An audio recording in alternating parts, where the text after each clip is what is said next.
예, 오늘은 출애굽기에 나타난 성막이신 예수 그리스도에 대해서 알아보도록 하겠습니다. 지난주까지 절기이신 예수 그리스도를 소개해 드렸는데요. 절기는 유월절, 무교절, 초실절이라고 하는 봄절기와 오순절이라고 하는 여름절기, 그리고 나팔절, 속죄일, 초막절이라고 하는 가을절기, 일곱절기를 제가 소개해 드렸습니다. 초림 때 예수님이 성취하신 절기는 바로 봄절기와 오순절 절반에 해당되는 것이고, 재림 때 예수 그리스도께서 성취하실 내용은 바로 가을절기가 되겠습니다. 요엘서에 보면 오순절 이른 비에 대한 내용과, 그리고 예수님 재림 가까이에서 마지막 늦은 비에 대한 설명이 나오고 있는데요. 이것이 바로 메노라에 해당되는 오순절 성령 강림에 대한 내용이 되겠습니다.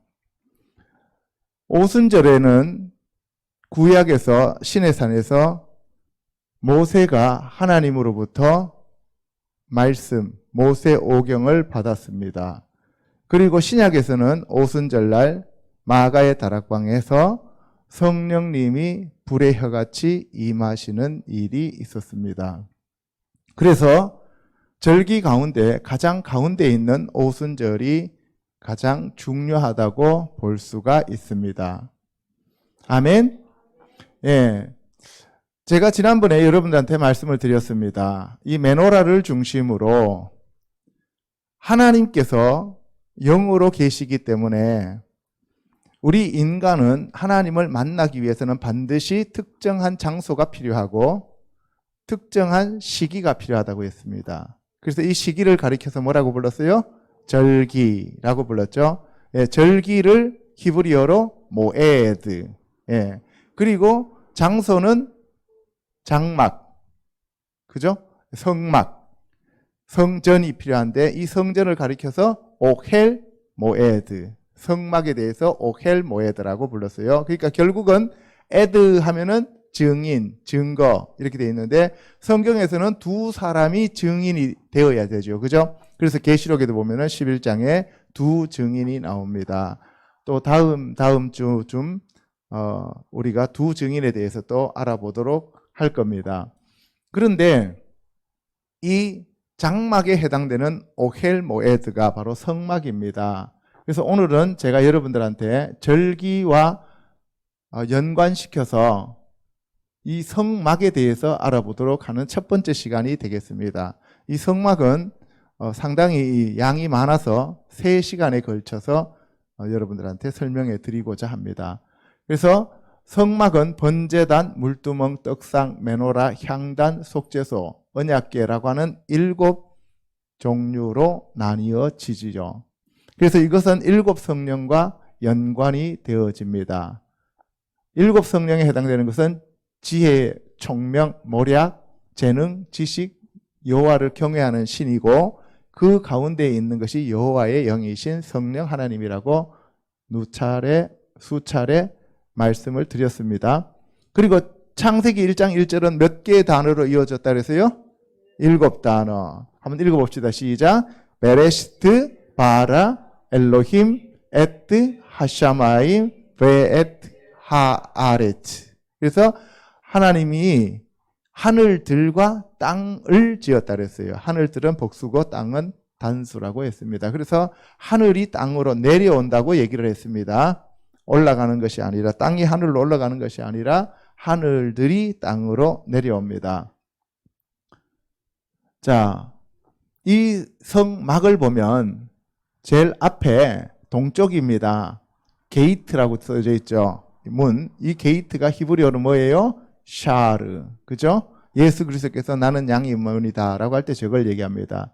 두 번째 이제 딱 들어가자마자 뜰에 있는 것이 올터라고 되어 있어요. 올터는 번제단인데 유월절 십자가의 돌아가심을 얘기하는 것이죠.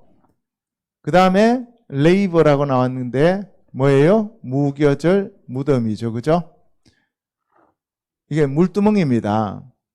그 다음에 이제 성소로 들어가면 오른쪽, 북쪽에는 빵을 차려놓는 진설병이라고 하는 것이 있고요. 그 다음에 왼쪽에는 메노라가 있습니다. 그 앞에 향단이 있고요. 그리고 그 안쪽에 바로 아크라고 하는 언약궤가 있습니다. 이것을 하나씩 하나씩 알아보도록 하겠습니다. 물론 히브리어로 되어 있는 그 내용들을 여러분들한테 히브리어로 하나씩 하나씩 소개해 드릴 겁니다. 자, 그러면 성막과 예수 그리스도는 어떤 관계인가를 우리가 알아보도록 하겠습니다. 바로 발에 해당되는 것이 문이 되겠고요. 무릎에 해당되는 것이 뭐예요? 번제단이 됩니다. 그리고 배에 해당되는 것이 물두멍, 회기에 해당되는 겁니다. 그 다음에 가슴에 해당되는데 왼쪽 가슴은 심장이죠. 예, 심장 자체는 어디에 속하느냐 하면은 뭐예요? 예, 메노라. 그죠? 그 다음에 오른쪽 가슴에는 뭐가 있어요? 여기는 바로 떡상. 폐가 있잖아요, 폐. 잘 생각해 보세요. 숨을 내쉬면은 그 숨을 내쉬면 성령을 받으라고 할 때 숨을 내쉬었죠. 그쵸? 그러면은 하나님이 아담을 지어놓고 생기를 불어넣었을 때 숨을 쉬었죠. 그러니까 폐에서 나오는 것이죠. 그러니까 폐에서 나오는 거니까 오른쪽이 메노라가 됩니다. 폐, 오른쪽 폐. 폐는 양쪽 다 있어요. 오른쪽, 왼쪽 다. 그죠? 그래서 저기 보시면은 오른쪽, 왼쪽에서 폐에서 나오는 것은 이게 생기니까 생명, 그 다음에 성령님을 얘기하는 거고, 그 다음 심장 자체는 예수 그리스도의 심장 자체는 예수님의 마음, 예수님의 떡, 그죠? 그러니까 예수님의 마음, 예수님의 떡이니까 그 자체가 떡상이 됩니다. 떡상, 예수님의 생명, 피, 그죠? 피가 생명이잖아요. 그러니까 심장 안에 피가 들어있잖아요. 그러니까 왼쪽 가슴에서 나오는 것이 북쪽에 있는 저 떡상이 되겠고, 오른쪽과 왼쪽 폐에서 나오는 그 예수님의 생기, 호흡이, 루아크가 이것이 바로 성령님이신 어디에 해당된다고요? 메노라에 해당됩니다. 자, 그 다음에 입이 피예요, 피. 우리가 입이 피잖아요. 피면은 입으로 불고 입으로 말을 하죠. 그러면 하나님 앞에 가서 내가 이러한 죄를 지었습니다 할 때 뭘로 해요? 입으로 하죠. 그러니까 입으로 하니까 그 입 자체가 뭐예요? 나팔을 부는 거예요. 입으로 나팔을 부는 거예요. 내가 하는 말 자체가 나팔이라고요. 이해 가시죠? 우리가 복음을 전도하는 것 자체를 가르쳐서 뭐라고 불러요? 나팔을 불어라 그러는 거잖아요. 그죠? 지금 예수님이 곧 오십니다라고 하는 것을 우리가 얘기하는 것 자체도 나팔 부는 거잖아요. 그러니까 그것이 나팔절에 해당되는 것이 입이에요. 이해 가십니까? 그 다음에 코 자체가 아프예요. 히브리어로. 코가 아프라고. 코가 아픈데 이 아프하면은 콧구멍이 넓어졌다. 콧구멍이 실룩거린다. 코가 길어졌다. 이런 말을 표현하면 성경에서는 하나님의 코가 길어졌습니다라고 하면 하나님이 진노하셨다는 얘기예요. 그래서 아프하면은 코도 되지만 하나님의 진노라는 뜻도 있어요. 그러면 이 진노와 관계되는 절기는 뭐예요? 속죄일이죠. 이해 가십니까? 예. 그 다음에 눈. 하나님의 눈으로 뭘 보셔요? 예, 우리의 죄를 보실 뿐만 아니라 또한 우리에게 뭐예요? 은혜를 베푸시죠. 그 눈 자체가 사랑의 눈으로, 그죠? 그 사랑의 눈으로 우리에게 눈높이를 맞춰 주십니다. 그래서 그 예수 그리스도의 그 눈은 다른 말로 표현하면은 언약궤를 얘기합니다. 우리의 눈은 뭐의 등불이라 그랬어요? 마음의 등불이라 그랬죠. 이해 가십니까? 그럼 하나님의 마음의 등불은 뭐예요? 하나님의 눈이죠. 그래서 예수님이 7 눈을 가지고 계시죠. 이해 가셔요? 그래서 거기에서 하나님의 눈으로, 사랑의 눈으로 바라보시는 것을 가리켜서 은혜를 베푸신다 그러잖아요. 그거를 가리켜서 뭐라고 부르냐 하면은 이게 은혜를 베푸시는 것을 언약궤, 하나님의 언약궤로서 눈으로 우리에게 언약을 베풀어 주시는 거예요. 그리고 우리에게 그 사랑을 베풀어 주시는 거죠. 이해 가십니까? 예.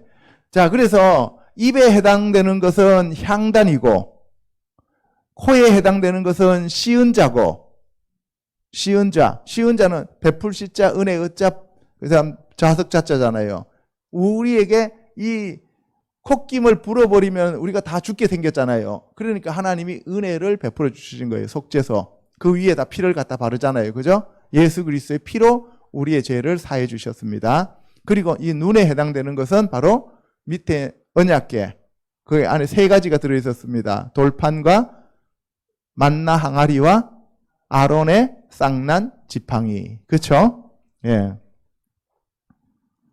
자, 성막의 크기는 보통 45m라고도 얘기하고 50m라고 합니다. 1규빗이 남자들의 이 팔꿈치에서부터 시작해갖고 이 손끝까지 해다가 손바닥 하나를 이렇게 갖다 덮어놓은 것 같아요. 올려놓은 거. 그래서 작은 사람은 45cm, 큰 사람은 50cm. 그래서 평균 잡아서 47.5cm라고 하는 사람도 있어요. 그래서 지금 여기서 말하는 한쪽에서는 45cm, 한쪽에는 45.6cm, 한쪽에서는 또 100cm, 뭐 이렇게 50m, 50cm 해갖고 또 50m 하는 사람도 있고 45m 하는 사람들도 있고 그래요. 그래서 그 길이는 약간 차이 나더라도 여러분들이 그렇게 팔꿈치부터 시작해갖고 손가락 끝까지 하고 손바닥 하나를 올려놨는 거기 때문에 큰 사람은 50cm로 잡고 작은 사람은 45cm로 잡는다라고 하는 것을 여러분들이 아시면 되겠습니다.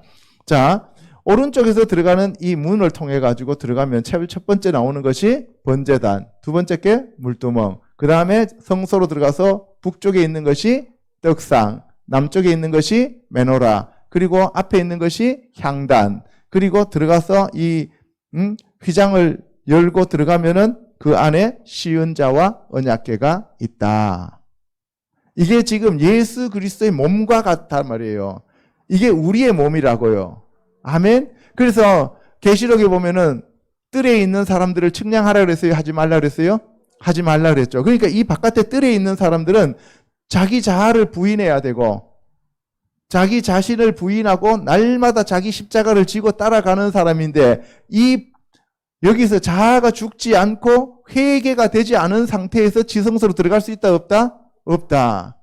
그런데 오늘날 교회에서는 이 성소로 들어가기 위해서 이 번제단도 통과하지 않고 물두멍도 통과하지 않고 다시 말해서 자아가 죽는 그러한 것도 없고 자기 자신이 여전히 살아있고 그러면서 또 물두멍에서 회개하지도 않고 씻지도 않고 그리고 오늘 내가 예수님을 영접하면 바로 하나님의 아들로서 저 지성소 안에 들어간다라고 착각하고 있는 거예요.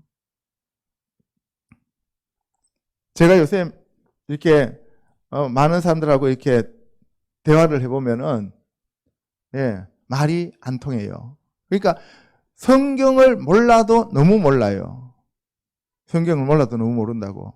하나님은 질서의 하나님이시고 그리스도의 장성한 분량으로 우리가 자라기를 원하시지 오늘 영접했다고 해서 한 번 영접하면 끝이라고 생각하는 사람들이 있어요. 그렇지 않아요. 포도나무에 붙어 있는 것처럼 날마다 하나님이 나의 주고 나의 왕이고 나의 구세주가 되어야 되고 예수님이 나를 다스려야 되고 성령님이 내 안에서 충만하게 나를 통치하시고 지배하셔야 됩니다. 아멘. 그래서 우리가 끊임없는 회개로 우리가 거룩하고 정결한 그리스도의 신부로 바뀌어야 합니다. 아멘. 자, 그래서 성막의 구조를 한번 보겠습니다. 성막의 구조는 맨 위에 보면 이렇게 덮개가 있어요. 이 덮개는 4가지로 구성이 되어 있습니다. 나중에 설명할 거예요. 세 번째 날. 자, 그 다음에 지성소는 이렇게 보면은 앞에 지성소와 성소가 있는데 여기에 지성소는 장방고가 10규빗으로서 같아요. 그러니까 새 예루살렘이 내려올 때 장방고가 같더라고 되어 있잖아요. 그죠? 그래서 지성소는 길이와 넓이와 높이가 같습니다. 정육면체예요. 아멘. 자, 성소는 요게 10규빗이고 길이가 가로가 예, 이 가로가 10규빗이고 세로가 20규빗이라서 직육면체의 모양을 띠고 있습니다. 요 성소에는 제사장들이 들어가고 지성소에는 대제사장이 1년에 한 차례밖에 못 들어가죠. 그래서 이 지성소에 들어가는 사람을 하나님의 아들들이라고 하고 성소에 들어가는 사람들을 하나님의 종이라고 부릅니다. 예. 그래서 이 제사장들을 코헨이라고 불러요. 코헨. 자, 이게 들어가는 문입니다. 세 번째 이 그림은 들어가는 문이고 그 안에서 이제 양을 잡거나 소를 잡는 모습이고 그 앞에 있는 것이 이게 성소 지성소로 들어가는 문입니다. 예, 그래서 이렇게 들어가는데 제일 중요한 게 뭐냐? 이렇게 문도 만들고 번제단도 만들고 물두멍도 만들고 성소도 만들 수 있지만 여기 내려오는 쉐키나의 이 영광은 하나님이 직접 하셔야 된다는 거예요. 아멘. 우리가 하나님을 믿어도 우리 안에 성령님이 직접 오셔야 된다는 거예요. 아멘. 예. 그래서 우리가 이거는 우리의 힘으로 할 수 있는 문제가 아니다. 정결하고 거룩해지면 성령님이 우리 안에 오신다. 아멘. 예. 자, 성막의 기둥과 출입문에 대해서 우리가 한번 알아보면 성막의 기둥은 은고리로 되어 있고 놋기둥입니다. 이게 은은 믿음을 나타내고 놋은 심판을 나타냅니다. 자, 이 문은 예수님께서 나는 양의 문이라 그랬죠. 바로 이 예수님을 나타내는 것이 문입니다. 자, 성막의 뜰에는 두 가지가 있습니다. 이게 번제단과 물두멍. 이 번제단과 물두멍인데 이 두 가지 다 무엇으로 만들어졌냐면 금이 아니라 놋으로 만들어졌습니다. 놋은 뭘 얘기하냐면 심판, 네오셰트. 나하시 하면은 뭐였어요? 주술사, 뱀. 그죠? 예. 그래서 이 뱀은 잡아야 됩니다. 여러분들 우리 안에 들어와 있는 귀신을 성령님이 쫓아내시면 우리 안에 하나님의 나라가 임한다 그랬죠. 그래서 우리 안에 있는 귀신을 내쫓으려면은 이렇게 번제단과 물두멍을 거쳐야만 합니다. 아멘. 그래서 우리 자신을 날마다 부인하고 십자가를 지고 죽어요. 십자가는 죽는 거죠. 죽고 부인하는 것은 회개예요. 이해 가시죠? 예, 회개하는 거예요. 그럴 때 우리가 하나님의 그 성소로 들어갈 수 있는 자격이 주어지는 거죠. 그런데 오늘날 교회에서는 그런 의식 절차 하나도 없이 그런 것 아무것도 안 거치고 예수님이 모든 것을 다 했으니까 우리가 오늘 예수님만 믿으면 그냥 지성소에서 예수님하고 함께 있다라고 착각하는 사람들이 너무 많다는 거예요. 자, 성막의 번제단 보겠습니다. 번제단은 아까 놋으로 되어 있다고 했어요. 그래서 불로 태우는 거고 여기서 소나 양이나 염소를 태우는 거죠. 그래서 이렇게 되어 있습니다. 두 번째는 물두멍입니다. 이 물두멍은 이렇게 크게 놋으로 만들었는데 이거 특징은 뭐냐면 여자들의 손거울. 가장 귀한 것이 청동기 시대에는 여자들의 손거울이었습니다. 자기 얼굴을 보는 거잖아요. 그러니까 여기에서 우리의 죄를 비추어서 이게 물이 뭐예요? 말씀. 하나님의 말씀에 우리 자신을 비추어서 여기에서 말씀에서 벗어난 행동들을 다 어떻게 해야 돼요? 죄를 씻어야 된다고. 그렇게 씻지 않고서는 성소로 들어간다, 못 들어간다? 못 들어간다. 이해 가시죠? 예, 그래서 우리가 회개를 철저하게 해야 되는 이유가 여기에 있는 거예요. 여기서 우리가 물두멍에 씻지 않고 들어가면 죽어요. 그리고 이 놋은 여자들의 손거울인데 바로 손거울들은 뭐 할 때 보냐면 자기 얼굴에 뭐가 묻었는지 안 묻었는지. 그래서 이 물두멍은 바로 율법입니다. 율법. 이 율법으로 우리 자신을 비추어 봐야 된다는 거예요. 그러니까 율법이 다 폐해졌다라고 해갖고 오늘날 율법은 아무것도 아니다라고 얘기를 하는데 그게 아니에요. 그 율법에서 이거는 하지 말라, 이거는 해라고 하는 것에 대해서 내가 얼만큼 벗어났는지 그 벗어났는 거에 대해서는 하나님 앞에 자백하고 회개를 해야 돼요. 아멘? 그게 씻는 거예요. 그래서 세마포를 빨아라 그러잖아요. 그 예수 그리스도의 보혈로 빨아야 됩니다. 하나님의 말씀과 예수 그리스도의 보혈로 빨고 우리가 성소로 들어갈 수가 있다. 아멘? 그래서 이 물이 조금이라도 많은 것, 마임, 이 물이 조금이라도 많으면 이것을 가리켜서 바다라고 불러요. 이스라엘 사람들은 그래서 호수도 바다고 바다도 바다고 물그릇에 물 떠나도 바다고 컵 속의 물도 바다예요. 이해 가십니까? 그래서 원래 영어에서는 물이라고 하는 것은 무슨 명사예요? 가산 명사예요? 불가산 명사예요? 불가산 명사죠. 그죠? 양을 나타내는 거. 예? 예. 그래서 그 불가산 명사인데 히브리어로는 water 하면은 물 자체가 s가 붙어서 waters가 돼요. 복수가 돼요. 이해 갑니까? 예. 물 자체가 복수가 되는 거예요. 그래서 마임 하면은 바로 물이 복수가 되는 거예요. 자, 그 다음에 이제 뜰에서 지나서 이제 성소로 들어갑니다. 성소로 들어가면 여기가 성소고 오른쪽이 왼쪽이 지성소가 되는 거죠. 예. 그리고 이 성소 안에는 제사장들이 여러 명이서 이렇게 섬깁니다만 여기서 성소 안에서는 대제사장이 에봇을 입어요. 그런데 지성소로 들어갈 때는 이 대제사장은 에봇을 못 입습니다. 세마포를 입어요. 왜 그런지 아세요? 예수님이 계시고 하나님이 계시는 데는 이렇게 자기 자신이 아무것도 아니고 그리스도의 신부인 순결한 처녀로 들어가야 된다는 거예요. 아멘? 그래서 우리가 그리스도의 순수한 순결한 신부가 되어야만 지성소까지 들어갈 수 있는 거예요. 이해가시죠? 네, 그래서 우리가 세마포를 빨아야 됩니다. 자, 그 다음에 성막에는 들어가면 제일 첫 번째 북쪽에 오른쪽에 떡상이 있다 그랬어요. 이게 떡상이 이렇게 있습니다. 떡상이. 떡은 12지파, 6개, 6개 해갖고 12지파를 나타냅니다. 떡은. 이거는 매 안식일마다 바꿔줘야 됩니다. 더운 떡. 자, 그 다음에 왼쪽에, 남쪽에는 이 성막의 메노라가 있습니다. 이렇게 성막의 메노라. 이 성막의 이 메노라가 이렇게 있죠. 자, 그 다음에 성막의 제일 앞쪽에 가면은 이제 휘장 앞에 뭐가 있냐면 이렇게 분향단이 있습니다. 분향단. 분향단에서 이렇게 향을 이렇게 피우고 들어가야 돼요. 그래야 안 죽어요. 안 그러면 죽습니다. 그래서 우리가 이 향년은 성도의 기도가 향년이라 그랬어요.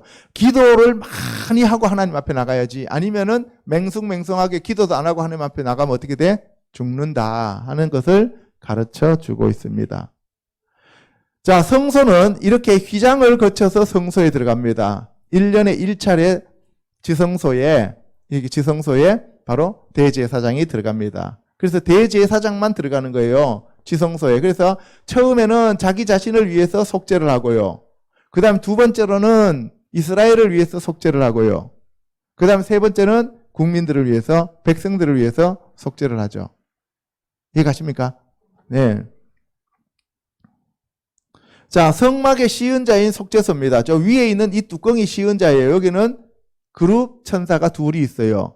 여러분들 창세기 1장에 보면은 그 아담이 지어지고 난 다음에 창세기 2장 3장에서 아담과 하와가 선악과 나무 열매 따먹고 난 다음에 쫓겨나죠. 그죠? 에덴 동산에서. 그리고 하염금을 든 두 그룹이 지키잖아요. 못 들어가게. 그 바로 아까 그 성소에, 지성소에 들어가는 이 그룹. 이것이 그 역할을 하는데 그 실제로는 그게 누구냐 하면은 그게 바로 이 위에 있는 이 그룹입니다.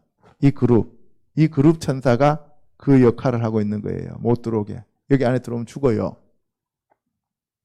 자, 시은자입니다. 그 다음에 성막이 언약궤. 밑에 이제 언약궤가 들어있어요. 언약궤 보면 뭐가 있어요? 돌판이 2개 있고, 항아리가 있고, 그 다음에 뭐예요? 네, 지팡이가 있죠. 근데 나중에 역대기에 보면은 뭐가 되어 있냐면은 여기 이 언약궤 안에는 2 돌판만 남았다 그랬어요. 왜 그래요? 여기 안에 만나와 요 아론의 쌍난 지팡이는 시간이 오래 지나고 나니까 어떻게 해요? 썩어버렸죠. 이해가요?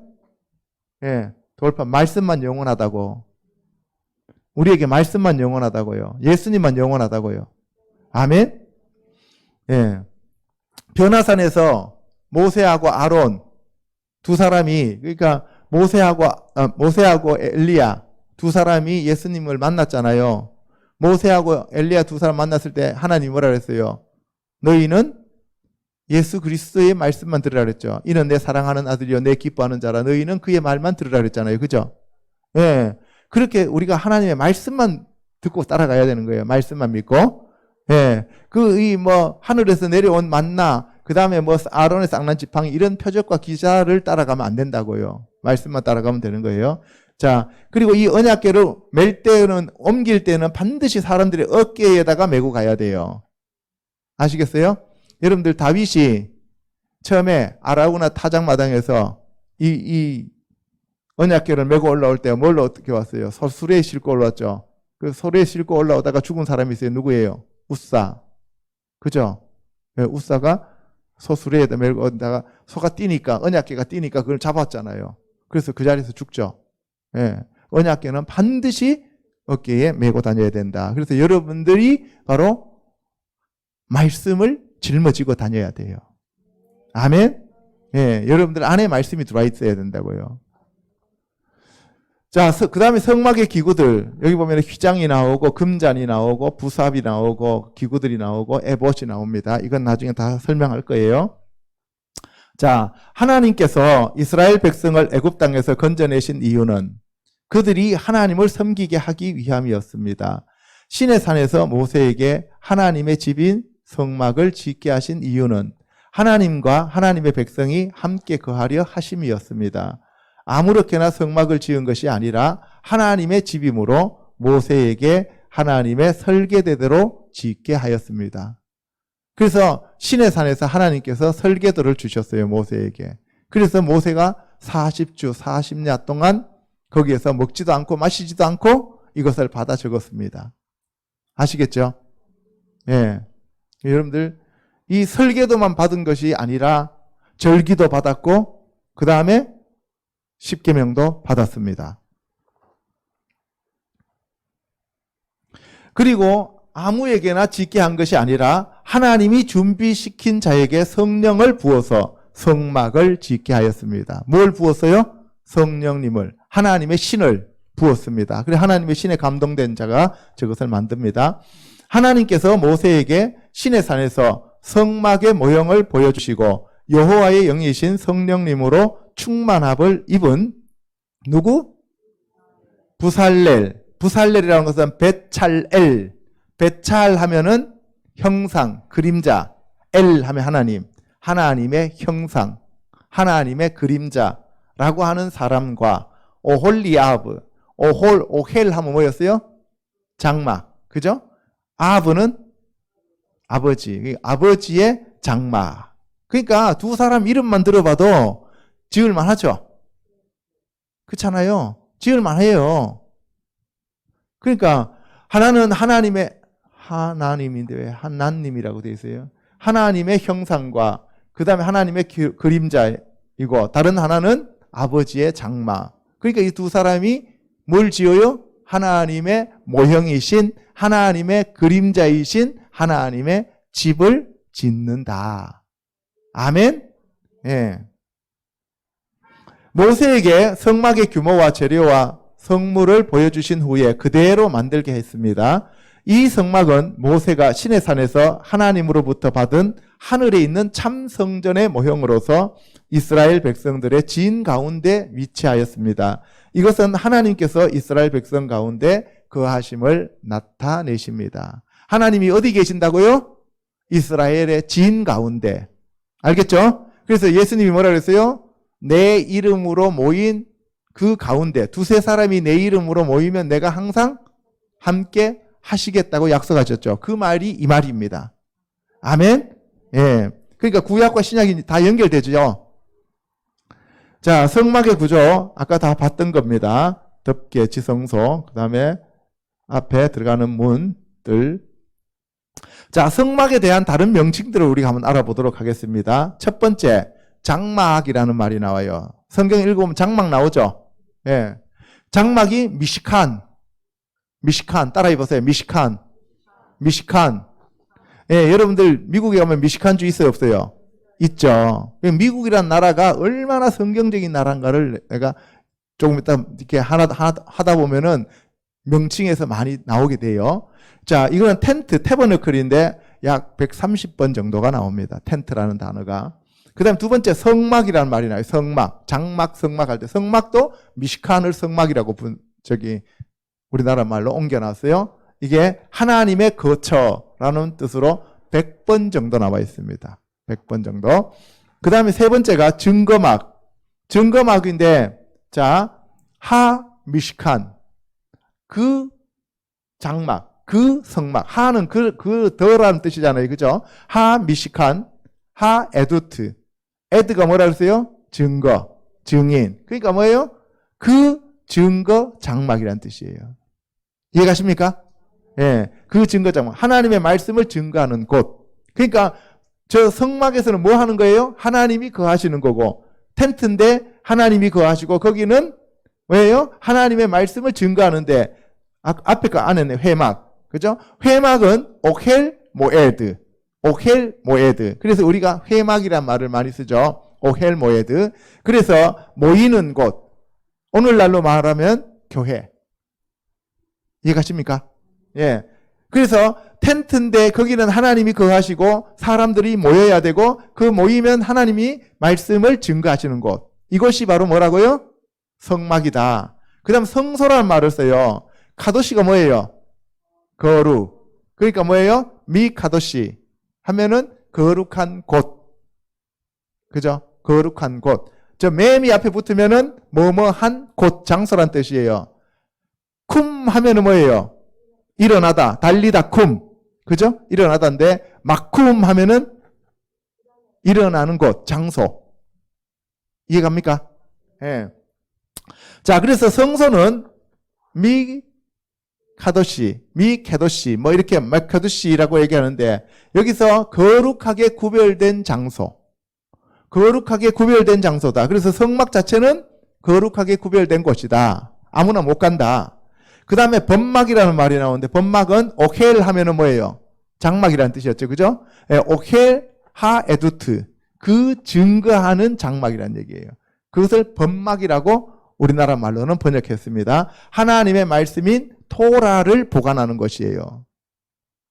토라를 보관하는 것. 그러면 보세요. 하나님의 텐트가, 하나님이 거처하는 곳, 하나님의 사람들이 모이는 곳, 하나님의 말씀이 증거되는 곳, 그 다음에 거룩하게 구별된 장소, 하나님의 말씀인 토라를 보관하는 곳. 알겠습니까? 예, 우리는 토라 하면 율법이라고 자꾸 번역하잖아요. 토라는 율법이 아니라 토라는 티칭이라는 뜻이에요. 가르치는 것. 그래서 예수님이 이 땅에 오셔서 가르치고 천국 복음을 전파하시고 모든 약한 것을 고치셨잖아요. 그래서 가르치다는 게 토라야. 예수님이 이 땅에 와서 뭐를 설명해 주셨어요? 토라. 모세 오경을 가르쳤어요. 이해가시죠? 자, 그 다음에 하나님의 집이라는 말이 나와 있는데, 베이트 하 엘로힘. 그 하나님들의 집. 그래서 하나님의 임재하는 곳. 하나님의 임재가 있는 곳. 아까 쉐키나의 영광이 있는 곳. 자, 그러면 지금 성막에 대해서 몇 가지로 지금 얘기하고 있어요? 7가지. 참으로 다양한데 7가지예요. 그죠? 이해갑니까? 네. 자, 모세가 시내산에서 하나님으로부터 받은 성막의 구조는 뜰과 성소와 지성소로 구분됩니다. 뭐로 구분된다고? 뜰, 성소, 지성소. 3구분이에요. 나중에 시내산 얘기할 때도 이 3가지로 구분할 거고, 하나님의 사람들을 구분할 때도 하나님의 아들, 하나님의 종, 하나님의 백성, 이 3가지로 구분합니다. 아멘? 그래서 그 시내산에서 가장 높은데 하나님이 계시는 곳까지 올라간 게 모세하고 여호수아였죠. 그죠? 그리고 그 중간에 있었던 사람들은 70인의 장로들이었죠. 그 다음에 밑에 있었던 사람들은 백성들이었죠. 예, 이렇게 천국도 3가지로 구분됩니다. 예, 천국 가면 다 똑같다라고 생각하면 안 돼요. 모세하고 백성하고 달라요. 자, 동쪽 문이 있고 문으로 들어가면 번제단과 물두멍이 성막의 뜰에 있습니다. 그 다음에 성소와 지성소가 휘장을 사이에 두고 분리되어 있습니다. 그 다음에 성소에는 떡상과 메노라인 촛대와 향단이 있으며, 지성소에는 언약궤인 법궤와 시은자인 속죄소가 있습니다. 달라요. 언약궤가 있으면 언약궤 밑에는 언약궤고 돌판이 들어있는 거고, 위에는 그룹 천사가 있고, 하나님은 어디에 좌정하셔요? 언약궤 아니에요. 언약궤 위에요. 언약궤 위에 시은자에 앉으십니다. 거기가 하나님의 보좌예요. 아멘? 예. 성막의 길이는 100규빗, 안마라고도 얘기해요. 약 50m 정도이고 넓이는 50규빗으로 25m 정도가 됩니다. 문의 넓이는 20규빗으로 10m 정도로서 성소의 길이와 같습니다. 그러니까 성소의 가로의 길이와 들어가는 입구 맨 앞에 샤르의 문의 그 크기가 길이가 같아요. 첫 번째 샤르입니다. 페타흐나 달렛이 아니에요. 아멘. 예. 성소의 넓이는 10규빗 5m이며 지성소의 길이와 넓이와 높이가 각각 10규빗입니다. 그러므로 성소의 모양은 넓이와 높이가 같은 직육면체이며 지성소는 장방고가 같은 정육면체의 모양입니다. 아까 다 설명했어요. 계시록에 나오는 새 예루살렘 성이 장방고가 같은 것처럼 하나님이 거하시는 지성소는 장방고가 같습니다. 성막은 바깥 세상과 구별되는 곳으로 길이가 넓이의 2배인 직사각형으로 사방이 담으로 둘러싸여 있습니다. 이 성막 안으로 들어가는 유일한 문이 동쪽 방향으로 나 있다. 이때 동쪽 방향은 케뎀이라고 얘기하는데 케데마 하면 동쪽이에요. 이 케뎀이라고 하는 단어가 처음에 어디 나온다 그랬어요? 창세기에 에덴 동산에 나온다 그랬어요. 그래서 에덴 동산 할 때 에덴이 나오고 에덴은 기쁨이라고 그랬어요. 그죠? 그 다음에 동산은 간. 그리고 뭐예요? 그 가운데가 케뎀. 이렇게 얘기했어요. 그죠? 그래서 바로 이렇게 케뎀이라고 하는 것은 하나님이 계시는 곳, 태초의, 원래의, 본래부터의 아주 상고의 이런 뜻을 가지고 있습니다. 동쪽이라는 뜻도 있고요.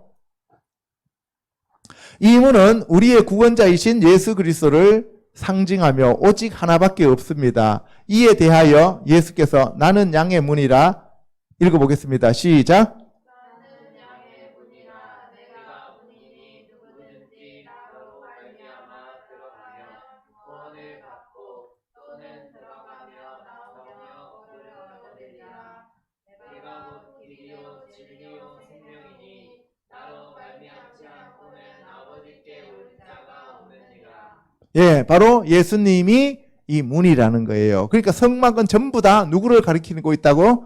예수님. 지난주에 얘기한 절기는 전부 누구를 가리키고 있다고? 예수님. 그래서 성경 전체는 누구에 대해서 얘기하고 있다고요? 예수님. 자, 이 문으로 들어가지 않고 이 문으로 나오지 않는 자들은 다 도둑이며 절도입니다. 그래서 이 도둑은 죽이고 멸망시키기 위해서 온다고 성경은 말씀하고 있습니다. 성막은 하나님께서 죄인을 만나주시는 장소. 어디 뭐 하는 곳이라고요? 죄인을 만나주시는 장소. 아무 데서 안 만나주십니다. 그 다음에 자신을 계시하시는 장소. 자기 자신을 드러내시는 장소예요. 죄인들과 말씀하시는 장소. 예. 그 다음에 죄인을 받아주시는 장소. 죄인을 용서해 주시는 장소. 아멘. 그러면 오늘날 예수님이 오셔서는 이 모든 휘장을 다 찢었기 때문에 여러분들 자체가 이 장소가 돼야 됩니다. 아멘. 그래서 여러분들 안에 성령이 계셔야 되고 여러분들 안에 말씀이 계셔야 되고 여러분들 안에 아까 문부터 시작해갖고 지성소에 있는 그 모든 속죄소 언약궤까지 여러분들 안에 다 갖추어져야 된다고. 그래서 여러분들 안에 떡상이라고 하는 예수님의 말씀이 있어야 되고 여러분들 안에 메노라고 하는 성령의 그 성령의 능력과 성령의 불빛이 있어야 됩니다. 그리고 여러분들이 향단에 가서 날마다 기도해야 되시고 여러분들 안에 날마다 번제단에서 죽어야 돼요. 그래서 바울은 뭐라 그랬어요? 나는 날마다 죽노라 라고 얘기했죠. 근데 한 번 회개하면 끝이다. 한 번 영접했으면 끝이다 라고 생각하는 사람들이 우리나라에 지금 너무 많습니다. 교회에서 잘못 가르쳐놔서. 그거 아닙니다. 이 성막에서 제사장들이 한 번 제사 지내면 1년의 끝이었어요? 아니죠. 아침 저녁으로 상번제를 드렸죠. 이해 가시죠? 예, 우리가 생각날 때마다 주님께로 나가야 되고 회개해야 되고. 아멘? 자, 첫째, 문에서 내가 정말 예수 그리스도를 유일한 구세주로 믿고 고백하고 있는가? 라고 자기 자신을 점검해야 됩니다. 예, 내가 예수 그리스도를 유일한 구세주로 믿고 고백하고 있는가? 두 번째는 번제단에서 나의 죄를 예수 그리스도의 보혈로 속죄함을 받는다고 확실히 믿고 있는가? 그 다음 세 번째로는 물두멍 앞에서 나는 죄를 버린 후 성결한 생활을 하고 있는가? 중생하고 지은 죄의 사슬을 끊었는가? 버리지 못하고 끌려다니는 죄는 없는가? 철저한 회개를 하고 있는가? 했는가가 아니고 하고 있는가예요. 아멘? 네 번째로는 촛대 앞에서 나는 세상의 빛으로 살고 있는가? 나는 사명을 충실히 감당하고 있는가? 떡상 앞에서 헌신된 생활을 하며 생명의 떡인 예수님의 말씀을 영의 양식으로 삼고 있는가? 여섯째는 분향단 앞에서 쉬지 말고 기도하라는 명령을 지키고 있는가? 성령에 조명된 말씀으로 기도하고 있는가? 아니면 내가 원하는 대로 중언부언하고 내가 원하는 것, 내 뜻대로 내 생각대로 내가 바라는 것들을 하나님 앞에 계속 구하고 있는 것은 아닌가? 사울처럼 샤르하고 있는 것은 아닌가? 우리들 자신을 점검해야 된다는 겁니다. 일곱째, 언약궤인 법궤 앞에서 나는 주님을 통하여 부활할 것을 믿고 있는가? 말씀 안에서 살려고 애쓰고 있는가? 나는 죽은 나무에서 싹이 나고 열매 맺게 하시는 하나님의 능력을 믿고 있는가? 만나와 같은 일용할 양식에 만족하고 있는가? 하나님의 대제사장인 예수 그리스도를 힘입어 지성소에 들어가는 삶을 살고 있는가? 이런 것들을 날마다 점검하셔야 된다는 거예요. 아멘? 이게 바로 우리가 성막이 되는 길입니다. 자, 성막의 뜰에서 구원하시는 예수님. 뜰은 아까 뭐라 했어요? 문 들어가면 여기에서 번제단과 물두멍이 있다고 그랬습니다. 이 두 가지가 성막의 뜰입니다. 뜰은 측량하라 그랬어요? 하지 말라 그랬어요? 하지 말라 그랬어요. 42달 동안 이방인에게 집 발표해야 된다 그랬어요. 그래서 이 42달, 42달 후 3년 반 동안 죽어라고 고생하면서 겨우 살아나는 자들만 여기에 들어가는 거예요. 성막의 울타리인 기둥과 출입문 아까 다 했습니다. 자, 울타리는 성막을 구성하는 가장 바깥에 울타리가 있는데요. 울타리에 대하여 출애굽기 27장 9절에서 19절에 잘 설명하고 있습니다. 장막의 담을 이루는 기둥은 남쪽과 북쪽에 20개, 서쪽과 동쪽에 각각 10개씩 있습니다. 왜 그래요? 가로가 10m, 그죠? 가로가 10규빗, 5m, 세로가 20규빗, 10m니까 50cm에 한 개씩 갖다가 꼽으면 세로가 20개, 가로가 10개가 되는 거죠. 울타리의 길이는 100규빗, 세로가 50규빗, 높이 5규빗의 세마포천으로 성막 울타리를 만들었다. 뭘로 만들었다고? 세마포천. 꼭 알아두세요. 그러니까 세마포를 입지 않고서는 저 안에 들어갈 수 있다 없다? 없다. 그래서 예수님이 오셔서 친구여 너는 왜 예복을 입지 않았느냐 하면서 손발을 묶어갖고 바깥 어두운 데 던지라 그랬죠. 그죠? 그럼 그곳에서 일을 간다 그랬죠. 오늘날 회개 안 하는 사람들 나중에 가면 바깥 어두운 데서 다 일을 갈고 있을 거예요. 울타리의 의미는 하나님의 보호를 뜻합니다. 울타리 안에 거한다는 말은 예수 그리스도 안에 거한다는 의미로 하나님 아버지와 예수 그리스도의 보호를 받지만 울타리 밖은 하나님의 보호를 받지 못함으로 마귀가 우는 사자처럼 삼킵니다. 울타리 안에 있는 것은 성물로서 하나님의 소유라는 의미로 울타리를 둘렀습니다. 아멘. 그래서 이 울타리에 해당되는 히브리어 알파벳이 헤트였죠. 헤트. 그죠? 울타리, 보호하다. 울타리는 담이나 벽의 역할을 하고 들짐승이 장막 안으로 들어오지 못하도록 보호해주며 장막의 내부와 외부를 구별하여 영원한 천국과 바깥 어두운 곳을 구별하는 역할을 하였습니다. 울타리의 기둥은 모두 놋으로 만들어져 있는데 놋받침과 은고리가 달려 있습니다. 놋은 구원의 십자가를 의미한다고 볼 수 있습니다. 놋은 뭘 얘기한다고요? 십자가. 예수 그리스도의 십자가, 심판을 얘기해요. 자, 양의 문, 샤르이신 예수 그리스도. 장막의 뜰 문에 대해서는 출애굽기 27장 13절에서 16절에 잘 나타나 있는데요. 성막은 뜰, 성소, 지성소로 이루어져 있고 각 장소에 들어가려면 문을 통과해야 합니다. 뜰에 들어가는 문이 샤르이며 성소에 들어가는 휘장이 페타흐, 지성소에 들어가는 휘장이 달렛입니다. 이거는 제가 여러 번 얘기했어요. 그죠? 네, 이건 바깥에서 뜰에 들어가는 샤르는 오직 하나인 문이며 큰 문입니다. 천국에 들어가는 유일한 문이 예수 그리스도이므로 성소의 유일한 문은 예수 그리스도를 가리킵니다. 이 문이 누구라고요? 예수 그리스도입니다. 이 문으로 구원받은 사람이 모두 들어와야 하기에 이 문은 넓이가 20규빗, 약 10m나 되는 넓은 문입니다. 이 문은 유다 지파가 자리 잡고 있는 동쪽에 위치하였습니다. 이 문이 10m인데 아까 성소와 지성소의 가로의 길이하고 똑같다 그랬어요. 그죠? 그런데 이 뜰 안에 들어가는 거는 그래도 넓은 문인데 예수 그리스도께서 좁은 문으로 들어가라 그랬죠.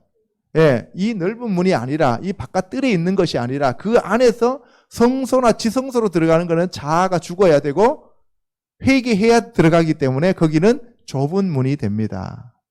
아멘?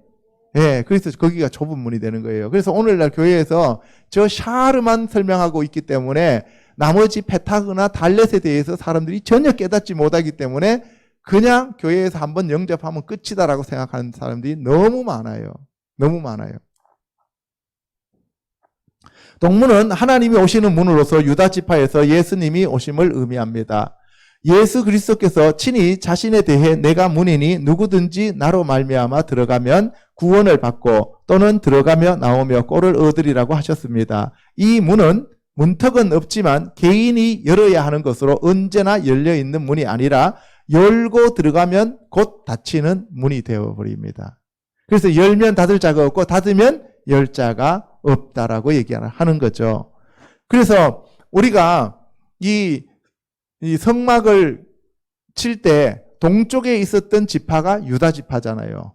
그래서 그 유다의 사자로 예수님이 오셨다. 유다 지파에서 오셨다는 거예요. 다음에 예수님이 재림하셔도 그 동문을 통해서 들어갑니다. 지금 예루살렘 그 동문이 폐쇄되어 있어요. 자, 그 다음 성막의 뜰입니다. 자, 성막의 뜰은 제가 몇 번 얘기했어요. 번제단도 얘기를 했습니다. 자, 번제단에 관해서는 출애굽기 27장 1에서 8절에 설명하고 있습니다. 재료는 조각목을 노스로 둘러쌌다. 조각목은 시팀 나무들입니다. 시팀. 에츠, 시팀. 그죠? 에츠. 나무죠. 예, 시팀 나무다. 시팀 나무로 길이가 5규빗, 넓이가 5규빗, 2.5m 정도 되죠. 높이가 3규빗으로 만들어졌습니다. 네 모퉁이에 노수로 제단 뿔을 만들었는데 4개의 노꼬리를 만들고 노수로 싼 채를 2개 만들었습니다. 이 채를 노꼬리에 끼워 매고 운반하였습니다. 자, 그래서 저 번제단은 시팀 나무로 만들어졌다. 노수로 둘러싸였다는 거 꼭 알아두시기 바랍니다. 예. 자, 저기서 보면은 시팀이라고 하는 것은 사탄에서 나온 거죠.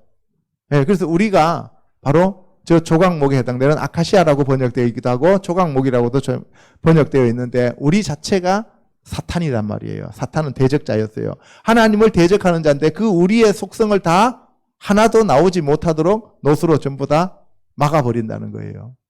이해가시죠? 예, 이게 죽는 거예요. 이 번제단은 뜰문과 물두멍 사이에 위치하였고요. 이 번제단에서 번제, 속죄제, 속건제, 하목제, 소제 등 모든 제물을 태우는 제사를 드렸습니다. 그러므로 번제단은 번제단 그물망 밑에서 불이 타야 하므로 평지에 놓고 사용할 수가 없었죠. 그래서 땅에 단을 쌓고 평지보다 높게 하여 그 위에 제물을 담은 번제단을 올려놓고 번제단 아래에 있는 아궁이에 불을 지펴 제물을 불살랐습니다. 아시겠죠? 예, 불태우는 것이에요. 번제단에 사용된 조각목 시팀은 사타 하면 대항하다, 대적하다. 온 말입니다. 사타에서 사탄이라는 대적자, 반항자가 나온 것으로 보아 시팀은 하나님께 대적하고 반항하는 인간의 육체를 의미한다고 볼 수 있습니다. 인간의 육신적인 것을 롯으로 둘러싸서 구원을 이루어야만 합니다. 놋뱀을 쳐다보면은 낫는다 그랬잖아요. 그래서 이 놋으로 우리를 둘러싸서 구원을 이루는 거예요. 놋은 네오셰트로서 나하시, 뱀, 점치다, 주술사라는 단어에서 나왔다고 제가 몇 번 얘기해 드렸습니다. 민수기 21장 6절에서 9절에 이스라엘 백성들이 불평불만을 쏟아내고 원망하고 투덜거렸을 때 하나님께서 나하시, 샤라프, 샤라프하면 불타다, 열나다 이런 얘기예요. 뜨겁다. 불타는 뱀을 보냈습니다. 이스라엘 백성을 물게 하였는데 모세에게 놋뱀을 만들어 장대 위에 달고 그것을 쳐다보는 자는 살아난다고 하였습니다. 이 놋뱀이 바로 나하시 네오셰트입니다. 이 놋뱀이 예표하는 것이 예수 그리스도입니다. 그래서 예수님이 뭐라 그랬어요? 예수님이 모세가 광야에서 뱀을 든 것 같이 인자도 들려야 하리라. 이런 얘기를 하셨습니다. 그러니까 여러분들 다 이제 풀어지죠? 예. 구원 사역을 의미한다고 볼 수가 있는데요. 나하시가 처음 등장한 것이 창세기 3장입니다. 아담과 하와를 유혹시킨 장본인이 바로 나하시인 옛뱀입니다. 계시록에서 이 뱀을 용, 사탄, 마귀라고 하였습니다. 그러므로 번제단의 조각목은 그리스도의 인성, 놋은 그리스도의 심판받으심과 구원, 제단불은 그리스도의 능력, 채는 그리스도와의 동행을 상징한다고 볼 수 있습니다. 전부 누구하고 관계가 깊다고? 예수 그리스도. 아멘? 예, 그래서 이 번제단은 예수 그리스도가 우리를 구원하시는 예수 그리스도를 나타냅니다. 그래서 6월절에 해당되는 거예요. 아멘? 예. 번제단에 부속된 기구로는 채, 통, 부삽, 대야, 고기, 갈고리, 불 옮기는 그릇 등이 있습니다. 이것들은 모두 놋으로 만들어졌으며 그 용도와 영적 의미는 다음과 같습니다. 첫째, 채는 번제단을 이동하는 수단으로 어깨에 매기 위해 조각목을 놋으로 싸서 만들었습니다. 이 채를 통해 그리스도의 십자가를 내가 함께 짊어지는 것입니다. 채 자체가 뭐예요? 나무죠. 나무를 짊어졌다는 얘기는 무슨 얘기예요? 십자가를 짊어지고 간다는 거예요. 채가 몇 개예요?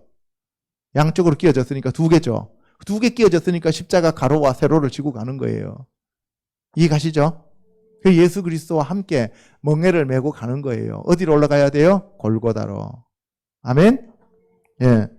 둘째, 죄를 담는 청소통은 번제단에서 태워진 나무와 제물의 죄가 광야 바람에 날려 성막 안으로 들어오는 것을 막기 위해 사용되었습니다. 이 통은 온 인류의 죄를 속량하고 남은 죄까지 다 모아서 진 바뀐 영문 밖으로 나가는 그리스도의 모습입니다. 예수님이 그 죄를 짊어지고 영문 밖으로 나가셨다 그러잖아요. 그죠? 이 얘기입니다. 죄입니다. 셋째, 부삽은 번제단에서 탄 모든 죄를 긁어내는 도구로서 성도의 심령에 병든 것과 귀신을 긁어내는 것이 부삽으로서의 예수 그리스도의 역할입니다. 예수 그리스도가 우리 안에 있는 질병과 귀신을 다 긁어내는 거예요. 부삽으로. 예수 그리스도예요. 재밌죠? 예. 넷째, 대야. 이제 물대야입니다. 대야는 재물을 잡아 가죽을 벗기고 내장을 뺀 후 번제단에 올려놓기 위해 고기를 담아 나르는 그릇입니다. 고기 담아 나르는 그릇이에요. 이 대야의 고기는 예수 그리스도의 살로서 영원한 생명을 의미하는 것이며 천국 복음을 전파하시는 그리스도를 나타냅니다. 그래서 내 살은 참된 양식이라 그랬죠. 그 영원한 복음을 우리에게 주시기 위해서 뭐에다 담았다고요? 대야에 담았다고. 자, 다섯째, 갈고리는 대야에 담은 고기를 찍어서 제단에 넣고 타는 동안 다른 곳으로 떨어지지 않도록 연결시키기 위해서 고리가 필요한 거죠. 갈고리의 역할은 예수 그리스도께서 성도와 하나님을 연결시키는 것을 의미합니다. 예수님이 우리하고 하나님하고 연결시키는 역할을 하셔요. 이런 깊은 뜻이 있었다는 걸 처음 알았죠. 예. 자기의 몸을 십자가에 못 박음으로써 하나님과 죄인인 인간을 연결시키셨습니다. 여섯째, 제단 위의 불은 성령의 불을 의미합니다. 그래서 여러분들 이 불이 와야만 여러분들이 번제단 위에서 태워집니다. 이 불은 향단에 있는 불과 동일한 불이어야 합니다. 나답과 아비후가 다른 불을 사용하다가 죽임을 당하였습니다. 나답은 존귀하다는 뜻이고 아비후는 그는 아버지이십니다. 이런 좋은 의미의 뭐예요? 뜻을 가지고 있는 자들도 그 자리에서 죽어버리잖아요. 자, 다음 물두멍입니다. 물두멍은 아까 얘기했어요. 저걸 바다라고 불렀어요. 여자들의 여인들의 거울로, 손거울로 만들었다 그랬고, 저 물은 하나님의 말씀에 비추어서 자기 자신을 씻는다 그랬어요. 여기 씻고 들어가지 않으면 어떻게 된다 그랬어요? 죽는다.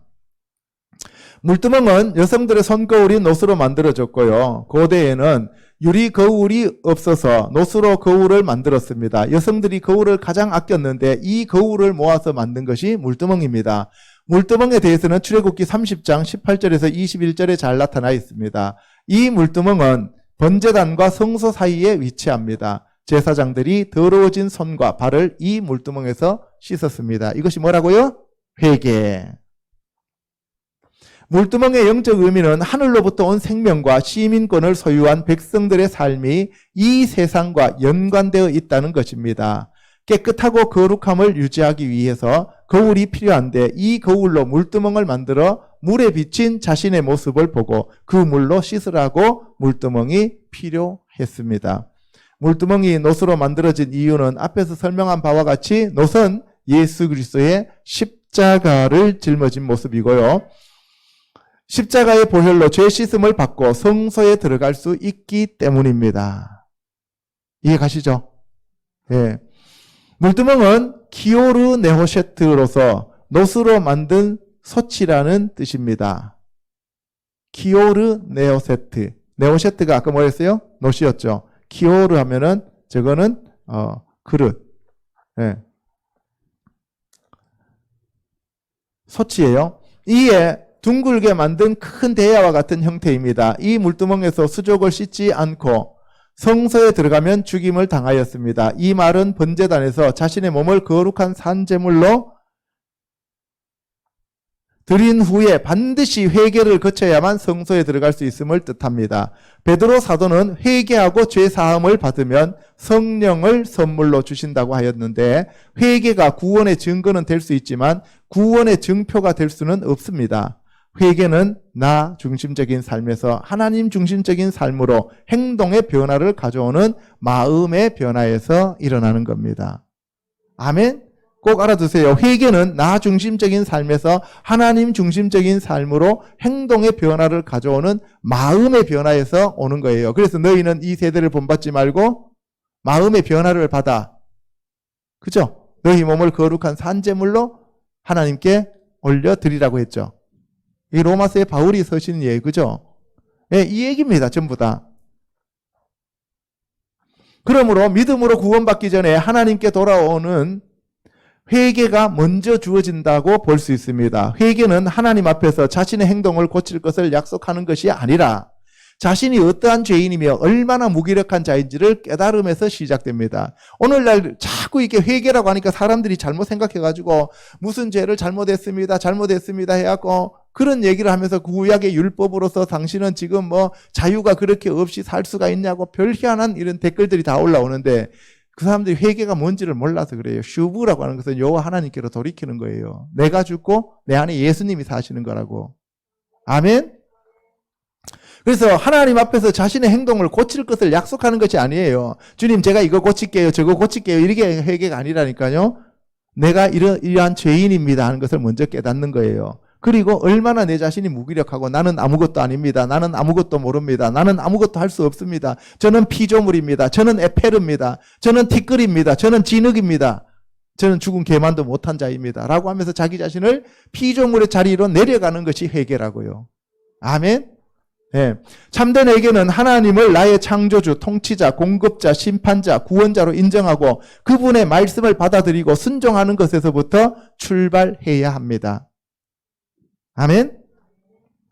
그러므로 하나님의 율법을 마음으로부터 인정하고 그 법의 의로운 요구에 완전히 동의하는 친백성이 되어야 합니다. 그 결과 솔직하고 상한 마음으로 하나님의 의로운 법을 지키지 못한 자신의 악함을 인정하고 죄를 혐오하며 그리스도 구원의 은혜만을 갈망하게 됩니다.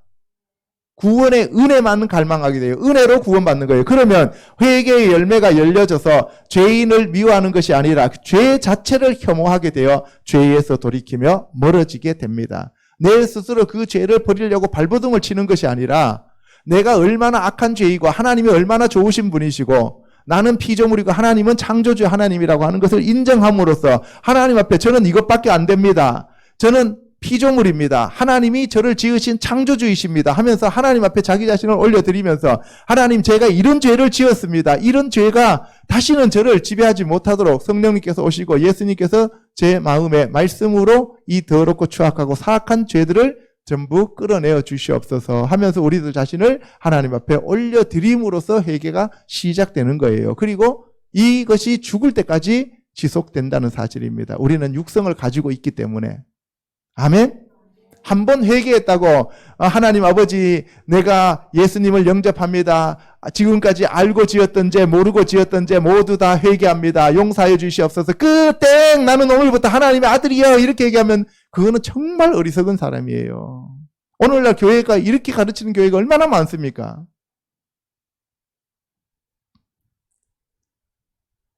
예. 오늘은 여기까지. 그래서 오늘은 번제단, 물두멍 여기까지 뜰만 설명했습니다. 다음 시간에는 이제 성소에 대해서 말씀을 드릴 겁니다. 그리고 그 다음 시간에는 지성소에 대해서 같이 알아보도록 하겠습니다. 예, 우리 같이 기도하도록 하겠습니다.